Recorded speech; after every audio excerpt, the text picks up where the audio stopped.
Assalamualaikum warahmatullahi wabarakatuh. Halo semua. Pada era industri saat ini, seringkali kita melihat banyak karyawan-karyawan yang merasakan kecemasan ketika melakukan pekerjaannya.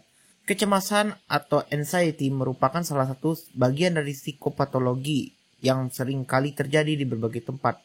Salah satunya adalah di tempat kerja.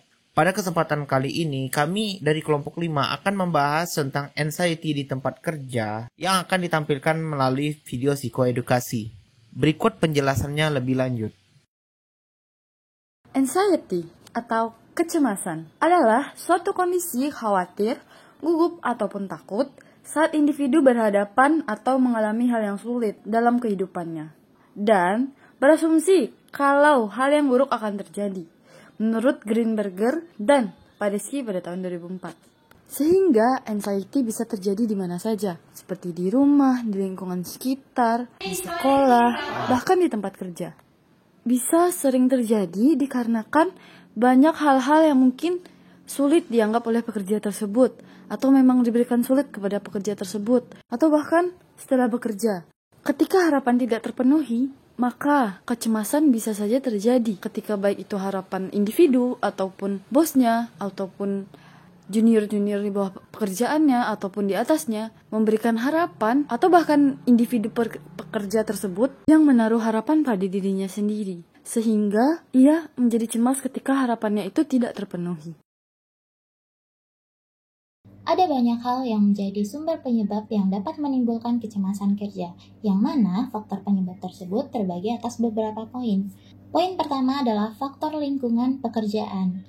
Nah, faktor lingkungan pekerjaan ini juga terbagi atas beberapa poin. Yang pertama, persoalan ekonomi. Contohnya, seperti orang yang merasa gajinya kurang dari apa yang harusnya ia dapatkan. Yang kedua, persoalan beban kerja. Terlalu banyak beban kerja juga akan menyebabkan kecemasan, meskipun gaji yang didapatkan sudah sesuai dengan pekerjaan. Terlalu banyak beban kerja akan menyebabkan seseorang kurang istirahat, cemas pekerjaannya tidak selesai, dan lain sebagainya. 3. Persoalan teknologi, seperti adanya alat-alat elektronik yang baru. Biasanya persoalan ini dialami oleh pekerja yang sudah berumur.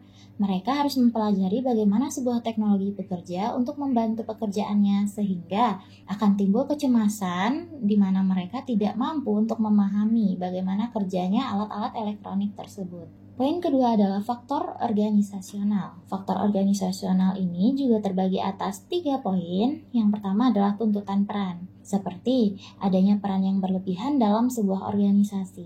Kedua, tuntutan tugas seperti desain pekerjaan beban individual serta adanya tuntutan untuk mengerjakan tugas yang tidak seharusnya dikerjakan oleh jabatan tertentu. 3. Tuntutan antar personal seperti tidak adanya motivasi dari pihak tertentu atau terjalin hubungan yang buruk antar anggota di suatu divisi atau organisasi pekerjaan. Poin ketiga adalah faktor personal.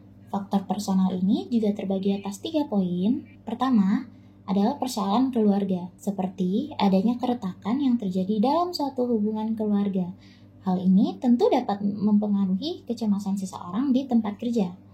Kedua, persoalan ekonomi, seperti tuntutan untuk menghidupi 3 generasi, namun dengan gaji yang tidak mencukupi. Dan faktor terakhir adalah berasal dari kepribadian sendiri. Intervensi yang dapat dilakukan untuk menangani masalah kesehatan mental, terutama gangguan kecemasan pada pekerja, yaitu dapat dimulai atau difasilitasi oleh tempat kerja itu sendiri, yang mana bertujuan untuk mencegah, merawat, serta merehabilitasi pekerja yang mengalami gejala anxiety atau bahkan didiagnosis gangguan kecemasan. Fasilitas yang dapat diberikan oleh pihak perusahaan seperti menyediakan layanan konseling.